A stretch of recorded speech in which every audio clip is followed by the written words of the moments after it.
Hosanna hosanna Yesanna యేసు సందేశం గురించి మనందరికీ తెలుసు కదా, కానీ ఆయన తన అద్భుతమైన సందేశాన్ని ప్రజలకు ఎలా చేరవేశారు అని ఎప్పుడైనా ఆలోచించారా? ఆయన చెప్పిన విషయం ఎంత గొప్పదో, చెప్పిన విధానం కూడా అంతే శక్తివంతమైనది. ఈరోజు మనం ఆయన ఉపయోగించిన కొన్ని అద్భుతమైన పద్ధతుల గురించి మాట్లాడుకుందాం. అసలు ఈ ప్రశ్నతోనే మొదలు పెడదాం. చూడండి, చరిత్రలో ఎంతోమంది గొప్పవాళ్లు వచ్చారు, వెళ్లారు. కాని యేసు బోధనలు అవి ఇప్పటికీ కొన్ని వేల సంవత్సరాల తర్వాత కూడా కోట్లాది మంది జీవితాల్ని ప్రభావితం చేస్తూనే ఉన్నాయి. ఏంటి దీని వెనుకున్న సీక్రెట్? ఆ రహస్యం ఏంటో తెలుసా? ఇక్కడే ఉంది. ఆయన ఏమి చెప్పారు అనే దాంతోపాటు ఎలా చెప్పారు అన్నది కూడా చాలా చాలా ముఖ్యం. ఈ విశ్లేషణలో మనం ఆయన చెప్పిన విషయం కన్నా కూడా ఆయన చెప్పిన పద్ధతులపైనే ఫోకస్ చేద్దాం. సరే, అయితే ఆయన ఉపయోగించిన మొదటి పద్ధతి ఏంటో చూద్దాం. ఇది చాలా చాలా డైరెక్ట్, అంటే పెద్ద పెద్ద జనసమూహాలకు సూటిగా స్పష్టంగా చెప్పడం అన్నమాట.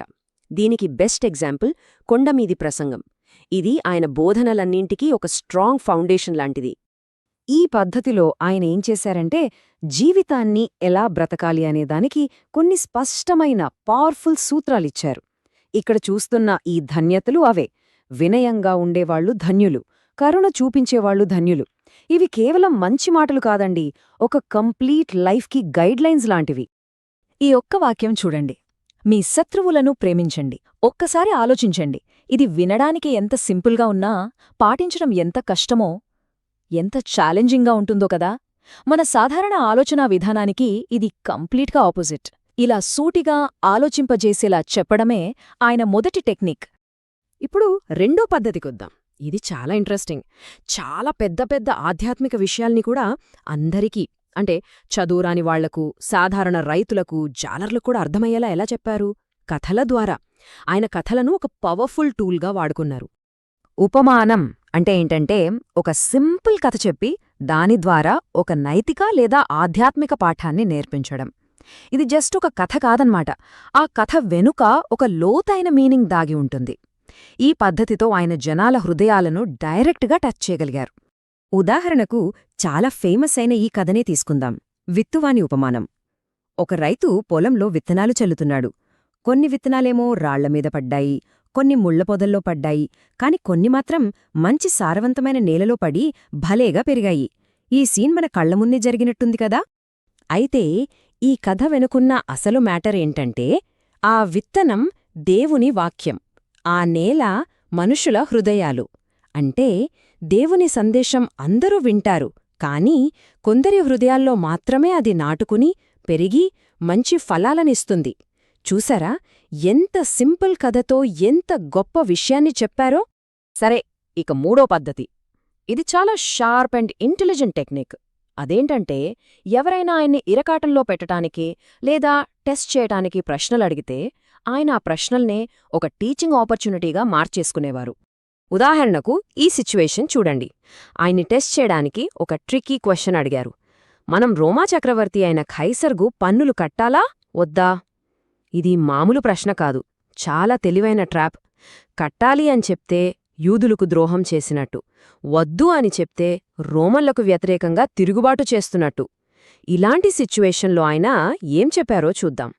అప్పుడు ఆయన ఇచ్చిన సమాధానమిది, కైసరువి కైసరుకు, దేవునివి దేవునికి చెల్లించండి. వావ్, ఎంత బ్రిలియంట్ ఆన్సర్ కదా. ఈ ఒక్క మాటతో ఆ ట్రాప్ నుండి తప్పించుకోవడమే కాదు, మన ప్రాపంచిక బాధ్యతలకి, ఆధ్యాత్మిక బాధ్యతలకి మధ్య ఉన్న బ్యాలెన్స్ గురించి ఒక గొప్ప పాఠం చెప్పాడు. నెక్స్ట్, నాలుగో పద్ధతి. ఇది కేవలం ఆయన బోధనలకే కాదు, ఆయన క్యారెక్టర్కే అర్థం పడుతోంది. ఆయన చెప్పిన ప్రతి మాటకు వెనుక ఉన్న డ్రైవింగ్ ఫోర్స్ ఏంటంటే ప్రేమ, కరుణ. అది ఆ రోజుల్లో ఒక విప్లవంలాంటిది. ఎందుకంటే ఆయన బోధన అందరికోసం. సమాజం దూరం పెట్టిన పాపులు, పట్టించుకోని పేదలు, రోగులు, ఇలా అందరి దగ్గరికీ ఆయన వెళ్లారు. ఆయన దృష్టిలో ఎవ్వరూ తక్కువ కాదు. ఆయన ప్రేమ అందర్నీ కలుపుకుపోయింది. ఈ మాటలు వినండి, ఆయన హృదయం ఎంత గొప్పదో అర్థమవుతుంది. చిన్నపిల్లలను నా దగ్గరకు రానివ్వండి, వాళ్లని ఆపకండి. ఆ రోజుల్లో పిల్లలకి పెద్దగా విలువ ఇచ్చేవాళ్లు కాదు, కాని ఆయన వాళ్ళని కూడా ప్రేమగా దగ్గరకు తీసుకున్నారు. ఇది ఆయనలోని ప్రేమకు, కరుణకు ఒక పర్ఫెక్ట్ ఎగ్జాంపుల్. ఇక ఫైనల్గా 5వ పద్ధతి. బహుశా అన్నిటికంటే పవర్ఫుల్ మెథడ్ ఇదేనేమో. ఆయన కేవలం నోటి మాటలతో చెప్పి ఊరుకోలేదు, తన జీవితం ద్వారా చేసి చూపించారు.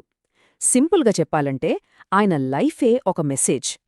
ఇతరులకు సేవ చేయడం, తనను ద్వేషించిన వాళ్లని కూడా ప్రేమించడం, చివరికి తనను సిలువ వేస్తున్న వాళ్లను క్షమించడం, ఇలాంటివన్నీ ఆయన కేవలం బోధించలేదు, తను స్వయంగా ఆచరించి చూపించారు. ఆయన జీవితం మొత్తం ఈ విలువలకి ఒక లైవ్ డెమాన్స్ట్రేషన్ లాంటిది. యోహాను సువార్తలో చెప్పిన ఈ మాటలు నేను మీకొక మాదిరిని చూపించాను. ఈ 5వ పద్ధతికి పర్ఫెక్ట్ సమ్మరీ. ఆయన ఫాలోవర్స్కి ఏం చెయ్యాలో చెప్పడమే కాదు, ఎలా బ్రతకాలో ఒక రోల్ మోడల్గా నిల్చారు. అన్నింటికన్నా గొప్ప టీచింగ్ ఇదే కదా. ఒకసారి ఆలోచిద్దాం. స్పష్టమైన సూత్రాలు, సింపుల్గా అర్థమయ్యే కథలు, తెలివైన సంభాషణ, ఎల్లలు లేని ప్రేమ, అన్నిటికంటే ముఖ్యంగా మాటలకు చేతలకు మధ్య తేడా లేకుండా జీవించి చూపించడం. ఈ 5 పద్ధతులు 2000 సంవత్సరాల క్రితమే కాదు, ఈ రోజు కూడా మన జీవితాల్లో, మన కమ్యూనికేషన్లో, మన లీడర్షిప్లో ఎంత పవర్ఫుల్గా పనిచేస్తాయో కదా. ఇది నిజంగా ఆలోచించాల్సిన విషయం.